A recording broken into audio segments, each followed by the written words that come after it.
A poluição das águas é qualquer alteração em suas características físicas, químicas e biológicas que possa causar prejuízo à saúde da população, comprometer a fauna e a utilização das águas para usos benéficos. Um dos principais problemas socioambientais da atualidade é a poluição dos rios. Enquanto alguns países da Europa desenvolveram planos eficientes de despoluição dos rios, o Brasil continua com uma grande quantidade de rios poluídos. A poluição dos rios pode ser química, física ou biológica. A poluição química é caracterizada por dois tipos de poluentes, os biodegradáveis e os persistentes. A poluição física altera as características físicas da água. A principal é a poluição por sólidos. A biológica é a contaminação da água por organismos patogênicos, como bactérias, vírus, vermes e outros. Tomando como base alguns indicadores do IBGE, listamos os 5 rios mais poluídos do Brasil. Em primeiro lugar, temos o rio Tietê, em que 19 dos 34 municípios da região metropolitana de São Paulo despejam seus esgotos sem tratamento prévio. Diariamente, são 690 toneladas de esgoto no rio mais importante do estado. O Rio Iguaçu, o maior do estado do Paraná, ocupa a segunda posição dessa lista, com níveis de poluição agravados por falta de saneamento ambiental e alto número de habitantes em torno do rio. O rio Ipojuca, que corta vários municípios de Pernambuco, é o terceiro da lista, com os maiores índices de lixo doméstico despejado diariamente nos trechos urbanos. O Rio dos Sinos e o Rio Gravataí, ambos do estado do Rio Grande do Sul, são outros grandes rios com altos índices de poluição. Sobre a poluição da água, ela é classificada de acordo com os malefícios que provoca para o ser humano e o meio ambiente. Sua origem é classificada entre pontual, quando o foco da poluição é facilmente identificado como em rios ao lado de casas, e a poluição difusa, quando o foco da poluição não está clara de onde vem, como por exemplo em rios poluídos por agrotóxicos de fazendas próximas ou chorume de aterros. Uma consequência grave desses problemas é a diminuição da oxigenação do rio, fazendo com que os micro-organismos que fazem fotossíntese proliferem, enquanto os que necessitam de oxigênio entram numa situação chamada de hipóxia.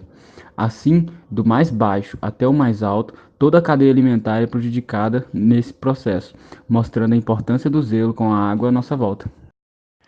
Os principais poluentes encontrados na maioria dos rios do ranking anterior são óleo de cozinha, despejado diariamente aos milhares de litros, esgoto doméstico, principal poluente nas zonas urbanas, fertilizantes químicos, contaminantes agrícolas que atingem rios e lençóis freáticos, e resíduos sólidos, principais contribuintes para enchentes.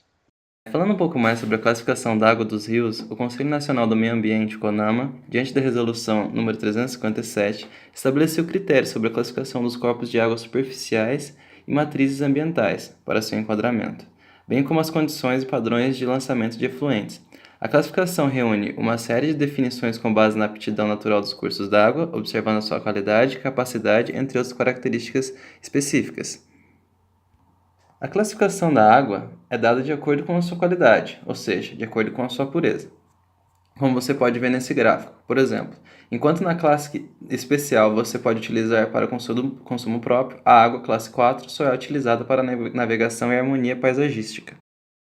A respeito do sistema de classificação dos rios, as águas doces, salobras e salinas do território nacional brasileiro são classificadas segundo a qualidade requerida para os seus usos mais importantes. Em três classes de qualidade, porém destacamos nesse artigo as classes dos cursos de água doce, salobra, salina, os quais têm impacto direto com as atividades urbanas e industriais. A classificação de acordo com o tipo de água do rio se dá da mesma forma. Dependendo de cada classe, você vai poder utilizar de cada forma. Ou seja, se o seu rio tem uma água doce, então você vai poder utilizá-lo de acordo com a classe. Por exemplo, no rio de água doce, que tem a classe 1, você vai conseguir utilizar ele para a proteção das comunidades aquáticas. Na classe especial, você consegue utilizar para a preservação do equilíbrio natural das comunidades aquáticas. Na classificação de águas salobras, você encontra o mesmo tipo de classificação, porém com menos aproveitamento. Ou seja, você não consegue utilizá-la para tantas coisas quanto a água de água doce. Os rios que possuem águas salinas possuem menos aproveitamento do que o rio de água salobra e o rio de água doce. Com o intuito de criar um projeto que vise reverter a poluição ambiental e que seja adaptável a qualquer ecossistema natural ou artificial precário em relação à oxigenação, O estudante de arquitetura da Universidade de Buenos Aires, Sebastián Zanetti, desenvolveu uma boia fotovoltaica denominada de Água Viva. Este projeto ecológico transforma a energia captada pelo sol em eletricidade, de modo que acione bombas para oxigenar a água a partir da agitação da superfície do rio, aumentando assim a superfície de contato entre a água e o ar. O protótipo do projeto é composto por uma boia flutuante equipada com painel fotovoltaico e 3 bombas submersíveis que oxigenam a água. Assim, vê-se que o projeto é adaptável a qualquer sistema de águas correntes e foi testado pela primeira vez em 2014, em um dos 10 lugares mais poluídos do mundo, de acordo com o Instituto Blacksmith, o rio Matanza Riachuelo, localizado em Buenos Aires, na Argentina. A água é um bem precioso do qual devemos cuidar.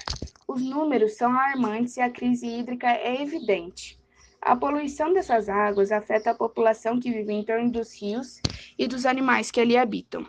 Os custos para a despoluição são altos e envolvem processos demorados, cujos resultados muitas vezes não ocorrem na mesma geração. Por isso, os projetos de despoluição requerem excelência profissional, seriedade administrativa, envolvimento, empenho e firme compromisso do poder público e do setor privado. Como citado anteriormente, o projeto da boia fotovoltaica que oxigena os lagos e rios pode ser uma saída eficiente desse problema.